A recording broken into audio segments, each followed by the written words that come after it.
And welcome back to another episode of Like-Minded with your host Recabilly and co-host CDFDMAN. And hello everyone to another episode of Like-Minded. This is the show where we talk to like-minded people in the gaming community. Today we have a special guest, Purple! Woo! Woo! Yay! Yeah! Hey guys. Hello. What's up, Purple? Hello. Welcome to the show. It's glad to be here, guys. It's nice to meet you guys and talk. Yeah, finally. I mean, we've been chatting over Skype, but never been in a call, so it's nice to finally get in a call with you. Yes, as most people would probably may or may not know, I have an insanely busy schedule. So getting Oh, really? Yeah, so getting this done has been a massive pain, but I'm glad we've been able to pull it together. Yeah, we finally worked it out. But yeah. So, for those who do not know, why don't you go ahead and tell the audience who you are? All right. Well, for those of you who don't know who I am a YouTuber who makes redstone concepts, stuff that you would see in adventure maps, mini games. I occasionally write MC edit filters, and I've recently also been getting into the music side of Minecraft, where I take note blocks and I create songs out of them, because I feel like I feel like I have this little attribute where I want to add soundtracks to maps, because I don't really see that a lot in a lot of adventure maps or minigames. So it's just a little something I'm working on recently. Figured that could entertain people. That's actually pretty cool. CDF is the kind of guy who's like, oh, let's make a story with every map, because, you know, not too many maps lately have had much story. So it's really cool to see people like you who are still trying to find out what's not, or what's missing in a map. So yeah, soundtrack, that'll actually be pretty cool. Yeah, so what's interesting about that is a lot of my maps do have custom soundtracks. If you ever play them with the custom music. And I think that's awesome. Like, I can't wait to see what you do with that. Well, the way I look at it is that I would assume that most of your maps are resource pack based. Am I correct? Yes. Mm-hmm. Now, this is my opinion on resource packs, and I personally think if you're going to make a map, a minigame, anything, I personally believe that you should try and do everything in your ability to do it with pure Minecraft. No resource packs, no special textures, no special play sound, pure Minecraft. However, wow, I've never heard that before. However, if you really want something specific, like if you're looking for a specific sound, like a train sound or something, you know, then yeah, go ahead and use a resource pack. But personally, I wouldn't use a resource pack for anything. You know, actually, Q-Magnet would agree 100%. but I have a reason to also agree, and that is because there are those people, and CDF knows this for sure. For a fact, he knows this, that they don't know how to use the resource packs. So they would download the map, and they would be like, oh, well, this is great. And then they'd walk around and not understand what the heck is going on, or they would think the map is ugly because it doesn't have the right resource pack. So I think even CDF can understand. Oh, sorry. Whoa, whoa, whoa. I think even CDF can understand that sometimes pure vanilla textures is the best way to go. Well, the lucky thing about maps nowadays is that now you can integrate resource packs into maps. But Right. sadly, it's not quite that easily done with servers, because I guess there's like a special way you have to do it. It's not as simple as putting a URL for a download in the server properties file, but, you know, do whatever you wish. It's your map. I wish it was that simple. It's easier to get each individual to download the resource pack by themselves than to put it on a server for everyone to automatically download. Right. And that's assuming you don't have a massive resource pack to go with it. Mm-hmm. Which, if you start doing custom sounds, you certainly do. I have actually some personal experience with this, actually. I'm creating a small little adventure map that I'll probably release an early alpha, maybe within the next month or two. And something that I really don't like about Play Sound is that you can't specify which hurt sound you want for a mob. You can't specify which cave sound effect you want. So what I'm doing is I'm actually extracting all the game audio that you can't normally play individually, and I'm creating my own play sound commands for all those. And just in the resource pack itself, so far it's just the soundtrack that I've extracted.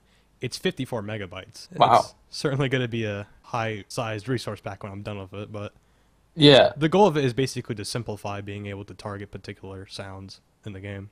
So, do you want to tell us a little bit about your adventure map that you want to do? I guess that would kind of have to start with my name and like exactly what exactly am I? Because most people look at me, I'm like, what are you? You're a purple blob. You know? Let's see. Let's start the name. So the name Purple, most people think that I got this name, and it's mostly because of my username, but you guys can't see that in the video, I would suppose, that it's based off of a Nintendo game called Pikmin. And there is a little bit of truth behind that, because obviously there's the little stem and bud behind my head. Oh, look at that. I didn't even notice that.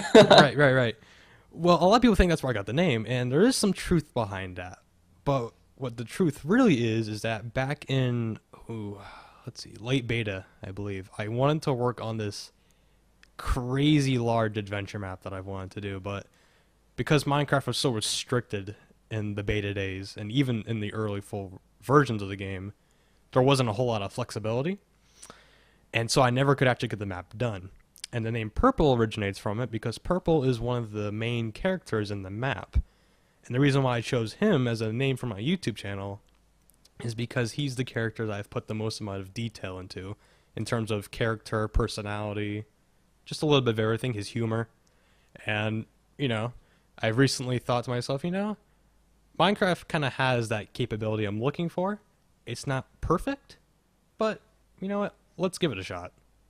And so I've been recently, like I said earlier, with soundtracks, with note blocks. I've recently been learning voxel sniper recently. And I have some pictures floating around on Twitter, actually, what I've been doing recently, voxel sniper. And I've actually been getting some pretty positive feedback in terms of what I've been doing. Although I've never officially said until now that I'm working on this type of map. Okay, so I'm a really big fan of adventure maps, and it's what I do.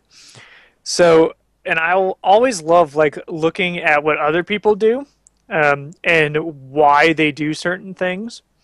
So, in your map design process, right? Mm-hmm. Obviously, you wanted to make this big adventure map. How did you go about designing what you wanted to do? Was it something that just kind of evolved over time? Or did you have a very clear idea from the get-go, you know, what you wanted to accomplish in this map?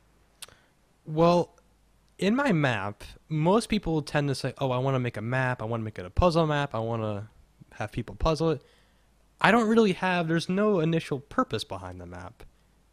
Actually, to be honest, the map is actually made to trick you. You see, it's a bit of a common... I look at stuff like this from a game developer's point of view, and in a game, I believe that you should integrate every part of every genre of gaming into one, because that's what makes a game good. But what I don't see in games, and even Minecraft particularly, I don't see a lot of making the player think he or her actually has control over what they're doing in a game. Or there's not enough secrets. A perfect game I'm thinking about for this is the Portal franchise series, where you can play the game and you can go, oh yeah, that was a fun game, but when people start looking into the game files and there's audio that's never used, and people go, wait a minute, there's more to this, and they start piecing together the story. And that's basically the idea of my map, is that there is a story that you can play, but if you look into some of it, it's a little more than just that. And there's a lot of surprises that come at you randomly that people most certainly never expected. I've actually done a particular test that I've tested with 10 people so far. Only one of them was able to find the optional feature in the map. Ooh. Now, this is in the first 30 seconds of the map. That's the interesting part. So I've kind of learned that a lot of people like to play linear-based games, because Minecraft maps are pretty linear, and I don't really like the linear aspect of Minecraft, and so I'm trying to diverse myself from that.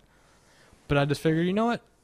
I'm going to just make it so that way the player can be either rewarded or punished from going from the linear route. And, well, things get pretty interesting from there, to say the least. Yeah, that sounds pretty interesting. Okay, so I totally know what you're talking about, and this is something that, as a map designer, I've struggled with in the past. Um, what you've said, so like trying to get the player to think Mm-hmm. and not just run forward. Like Right. I feel like that, especially with all the different age groups that play Minecraft, like we've been so almost brainwashed into thinking, just move forward, don't explore some so much, I guess. Mm-hmm. Just complete the story, keep going. Um, so like I've had adventure maps in the past when adventure mode wasn't so tight as it is now in 1.8. Mm-hmm. So for example, I came out with Unbreakable, um, which has been out for a while, and the concept behind that map was you were set in a fantasy world, you had an objective and all that, but at any time you could break out of the map. And so once you do break out of the map, what happens? Usually the mentality is, okay, I've broken the map if I break out of it.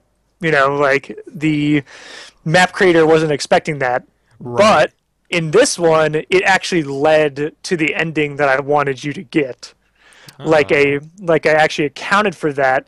And what I found interesting was only very few people actually broke out of the map in the way that I wanted someone to figure out how to. And they took a very linear approach to beating the game for the majority. Right. So I feel like that's hard. I did a playthrough of that map, CDF, and I don't think we've talked about it. Is the way that I finished the map the way you wanted it to be?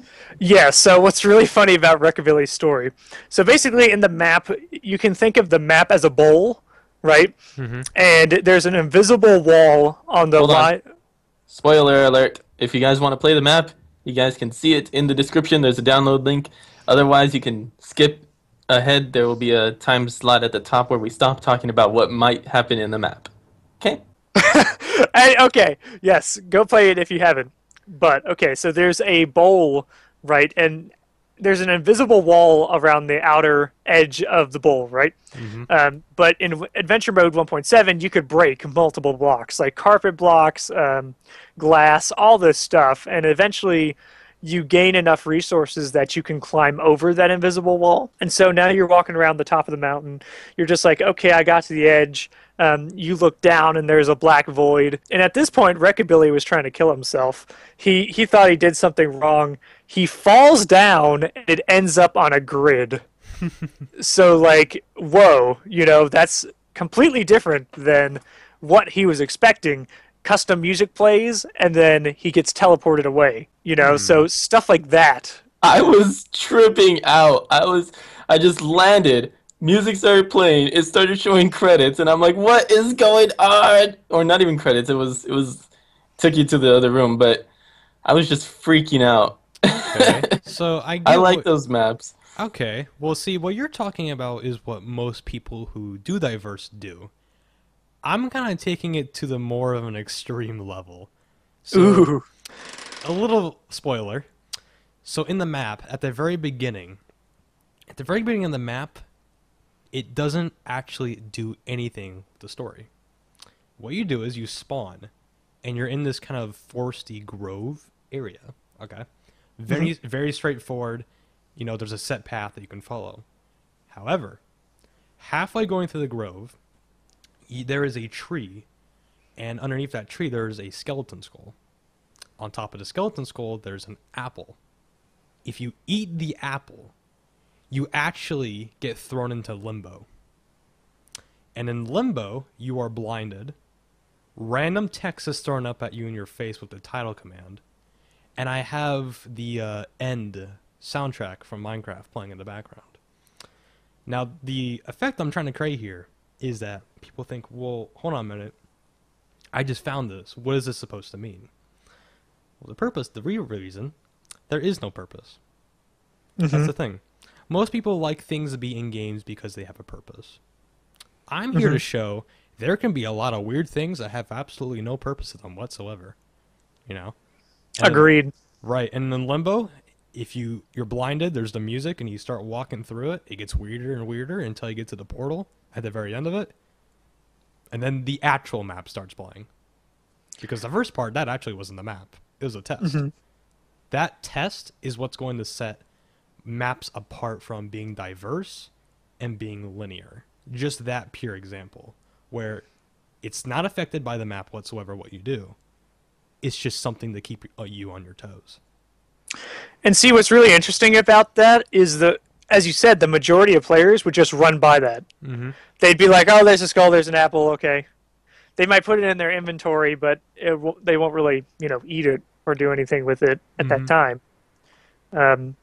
So that sounds awesome. Like, I'm very interested in seeing your maps, especially if you're trying to add those very different, very unique storytelling aspects to it. Mm-hmm. So obviously on your channel, you also make a bunch of cool redstone inventions. So I really liked the vines or like the climbable vines video that you did, Right. and stuff like that. And I feel like in a lot of adventure maps, it's either you take an insane amount of time to detail everything out as much as you can, or the map is so large it's really hard to spend a lot of time detailing out like one small area and putting in like cool little nifty things with all the things you can do now. Mm-hmm. So, do you find yourself taking the inventions you put on your channel and then the inventions you see in other redstone videos and like incorporating those into your maps? Or do you see them as, oh, that's really cool, but it's just too much detailing for me to handle? No, I generally don't have that issue actually. The only issue I come across is Architect, because I have a Google Docs full of hundreds of Easter eggs I want to put into a map of some sort. So putting little details, making environmental related things is not something I have a trouble with. Architect, on the other hand, and the way the world is placed is another issue. You see, because I can come up with an idea, and I can say, okay, this, and this exists in the world. But where they all exist in the world, that's where I have trouble. They exist, but where? And how do you get to it? Mm-hmm.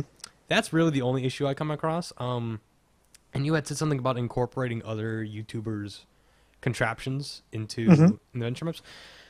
Now, here's the problem I see with a lot of concept creators nowadays, is that most of their content isn't redstone adventure map based. They're more of just a show-off kind of thing. It's like, oh, I made this. You can never really use it anywhere else, but hey, I made it. You know? I have a few of those videos, actually. I only have maybe one. And that was my first subscriber special video I ever did. And that wasn't, it's just a show-off video, something nice. But the rest of my videos, if you look at them, those can actually be used for adventure maps. Like my first video, the chat deleter. Simple design, you delete the chat in Minecraft. Let's see, latest video I did was the particles one, where it basically adds more of a flair to the game. So like if he hits particular mobs, they'll give off like these bleeding particle effects. So like a zombie pigman will give off like a pork chop effect, Little things like that can help map makers not really make a map, but just detail. I like adding detail in the game. I always find that you get a better reaction out of things when you add little details. Not massive ones, but just little ones. Okay, so in general sizes of maps, it's a big undertaking to build a map with massive square footage, right? Mm-hmm. Do you tend to try to stick on the smaller side in order to not only make the map, doable in terms of you and your team? I don't know if you have a build team. No, I am 100% solo on this, actually. Okay. So do you try to limit the size of your map, the length of your map, just to keep it, realistic? No, not really. Actually, I've actually been asked this before by actually a handful of other YouTubers. They think, what is your opinion on maps and like how long they should be? I say, well, you should obviously keep the player entertained always, because the moment that the player has to wait around for something, they get bored and the map doesn't become interesting. However, In terms of size, people were asking me, what would you consider a large size map? And I said, okay, well, the biggest map maker that we probably all know off the top of our heads is Hypixel. Mm-hmm. Now, I said, let's look at the Wrath of the Fallen map. A lot of people would consider that map to be a big map, average size perhaps. I look at that map and I say that's too small of a map. It's way too tiny because there's none of that exploration aspect to it. I mean, there is exploration, but it's not a lot. It's just you get on a ship, you go through a cave, you go to the city, you go into the mine, and you're still in the city. And that's the whole map. Mm-hmm. And I feel like that's too tiny. So you like the open world concept rather than like the Call of Duty linear storytelling? I do like open world to some extent, but when, like Skyrim, for example, when you can just basically hop across mountains to get wherever you want to go, it's kind of taking it to a whole new level. So what I'm kind of creating here is you can play the map linear, but you can go off and explore things in the game, or like, oh, I want to go explore this area, even though I'm not technically told to go here yet, and you can go explore there. You might get one-shotted going up there, but, you know, that will teach you part, okay, so I can either get my way through here by constantly dying or actually go find better items in the world and then come back and let's see what I can do. That's almost like Dark Souls, isn't it? I wouldn't know. I've never played Dark Souls. Okay. Can I talk now? No, Rec, we're having a conversation about maps. What do you know about map making?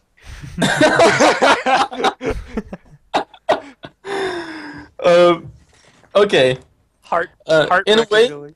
in a way, I agree and disagree with you, Purple, with the size of the maps. Okay. For one, I think, yeah, definitely larger maps are fun, especially if they're good ones where they keep you entertained and you know, they capture your interest so much. However, I do feel that there's a place for both of them. Like CDF, his maps last about 30 minutes at the most. Yeah, So- usually. Yeah. Yeah, usually they last about 30 minutes. So I guess it depends on what you're kind of shooting for, like your audience. Let's say if you want to do something that's focused for YouTubers to record, then I would probably say do something that has, you know, a shorter map like CDF's does. Just because more YouTubers don't want to spend as much time doing like 4 or 5 or even like 20 episodes on a single map. Sometimes they just want to make it one episode, but there are a lot of people who really enjoy doing like 100 episode series. Like if you take Vex Maps, for instance, with his Super Hostile series, yeah, those are huge maps, and they take a long time to get through. So I don't know. I guess they both have their place. Well, I think it just depends on how you portray your map. I mean, like, if you're keeping the player entertained, and let's say the map is 2 hours long, you're going to keep the player entertained for 2 hours. It doesn't matter.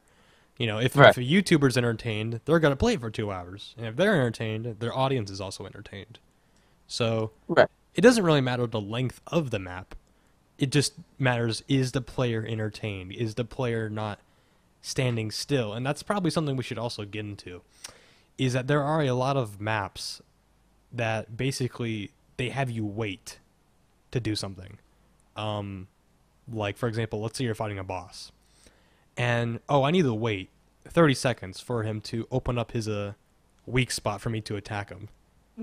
That's boring. You have to wait. That's not entertaining. You're not keeping the player on its toes. You know, waiting is just the illusion of something being difficult. Or time. Time's the illusion of something being difficult. But if you're doing something instead of waiting, then you're good. My lookout is that if you can keep the player... If the player is standing still for more than 10 seconds, let's say in a boss fight, then you should probably add something to it that flares it up a little bit. Something that keeps the player entertained in some shame. You know, that can be something as simple as, you know, making an attack. Like he flies up into the air and drops TNT from above you as he flies across the arena and goes, oh, I wasn't expecting that to happen. Okay. You know, just a little stuff like that, I suppose. Yeah, I like the whole like 10-second thing. If it's longer than 10 seconds, then it's probably too long. I do like what's happening now. There's a lot more of the cutscenes going on where the player just kind of goes into F3 mode, and then the map maker flies them around and shows them what's happening, and then they hop back into the game. I think that's appropriate because in the cutscenes, obviously something is happening and it's capturing their attention, hopefully, if it's good. But if you're like in the middle of gameplay and you're literally standing there waiting for 30 seconds, then yeah, I think that's completely crap. Right. It also depends on like how you like characters. Characters are also an important aspect of both gaming and map making. Most people don't notice about me actually. I actually have a cast of characters that I use in all my projects, even though I haven't actually released any yet. I'm working on about 5. But there's a few pictures floating around on my Twitter account of these little miniaturines. One of them looks like me, but there's about 6 others that are named red, yellow, blue, white. And then there's like a jester version of all those 7. And then there's a weird 15th one where it's black, but its face is split in half between what my skin looks like and what those little jester guys look like. And most people haven't really questioned what that is, but like I like to show people, oh, this is what I'm doing. And the other thing I'm actually interested in looking into is facial expressions with custom player heads. As you can see with my head, the eyes are a 3x3 pixel range. Now, most people's head's eyes are in a, let's say, I guess, 1x2 or 2x1. I don't know. Yeah. Dimensions real well. You can't add a lot of aspect into just eyes with that small pixel range. But like No, you can't. Well, That's very true. Well, with my aspect range, with my eyes, you can actually add a lot more detail to it. For example, watch this. You can do Face the camera, face the camera. Whoa! this. That's cool. So just adding that little extra bit of pixels actually does actually add, again, going back to that whole detail thing, but I've kind of portrayed my characters, I mean, I'm just purple. It's a simple character. There's nothing difficult about it, you know? That's what's beautiful about it, is that it's just a simple design. Okay, solid purple and his name's Purple. Okay. Nice. Yeah, I do like that emotion kind of thing that you're saying with the player heads. In fact, nowadays there's a lot more customizations with like set block and entity data, or even what do you call it? Just the ability. I think Simply Sark made a video where it shows the player's skulls changing to portray it speaking. Right. I think that's pretty cool, and the ability to show emotion in skulls now, that's going to be even awesome. Right. Even more awesome. Ideally, I'd like to be able to have the pixel resolution of a player head increased, even if it's just, that'd be great. because for those who don't know, a normal player head has the pixel range of an 8x8. I mean, even increasing it to just 16x16 would actually help a lot, but I don't see that capability coming into the game anytime soon. Yeah, I doubt it. At least not in Minecraft, as it is now. Maybe if Microsoft decides they want to do a Minecraft 2, they'll up the resolution or something. But I personally don't see Microsoft actually ever touching Minecraft, honestly. Yeah. Is that a topic we actually want to get into right now? Microsoft and Minecraft. Well, we can, but we're already running out of time. Okay. okay, so I feel like going back to the portraying emotion through changing player heads, that's an idea that I've had for a while, and I feel like ever since you knew that you could do custom player heads, people have had that idea. And there are a couple maps that use it. Like I know the Genius Machine by the Voxelbox that just came out was so good. Was doing some of that. Good. Haven't played it yet, so no spoilers, please. But I know that they. This one part when the toaster wreck. I'm gonna wreck you anyway. Get wrecked. So that ability to change player heads, I feel, is like really cool, right? But I've been watching this guy named Beta the Data, and he's one of our friends. And what he's been fooling around with are the custom block models. And specifically, he made an NPC-looking player model in Minecraft by changing an item model.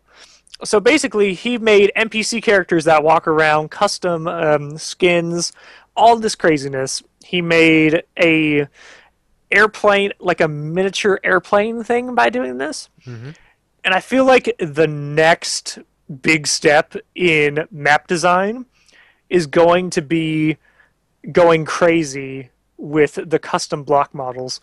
Because even Ron, he played a map where you controlled a little helicopter that was animated out. It had the blades, it pitched, it rolled, it did all of that. And that was all custom block models. So it's those custom block models are practically breaking the mold of, okay, you have to have a giant 16 by 16 pixel square as your main block. I mean, you can do spheres, you can do pillars, you can do anything you want. So like that's where I see adventure maps getting really creative with in the future. It is very interesting now with 1.8 what we can do with just the modeling system by itself. I do wish if this was a feature in the game, I would abuse it to my extent. But the biggest issue I have with the modeling system is that if you want to switch a block or an item into a different model, you can no longer use that item / block in the map that you're making. Mm-hmm. And that's my initial problem. I wish there was a feature in the game where you could just simply have like a stick, and that stick has a bunch of different textures attached to it. And using like a tag on the stick, perhaps you can just say, okay, I want it to be this file, and it'll be the model of this file. But creating that, because programming, I know for that would be incredibly difficult for just that feature all alone. But well, okay, I wouldn't rule that out, because if you look at it, you can do custom sounds that are completely independent of each other. Right. You can create different textures for the same block, and then the game randomizes what texture is shown at that spot. Really? Did you know? Yeah, you can. So let's say you have a brick wall, and you create like a cracked brick, a regular brick, and like a darker brick or whatever. You can set it up in the resource pack to have those three textures, and then all you have to do is put down the brick blocks, and it will automatically, randomize that across the world. Now, when you say you randomize, is this you mean by game? The game chooses, or is this something that the player can do manually? The game chooses. So there's no way to control, what texture is at, this coordinate. And that's kind of a downside to it, for sure. But I mean, like in 1.8 already, like if you really look closely at like the grass, the stone, they already have this. Yes, that it is interesting actually.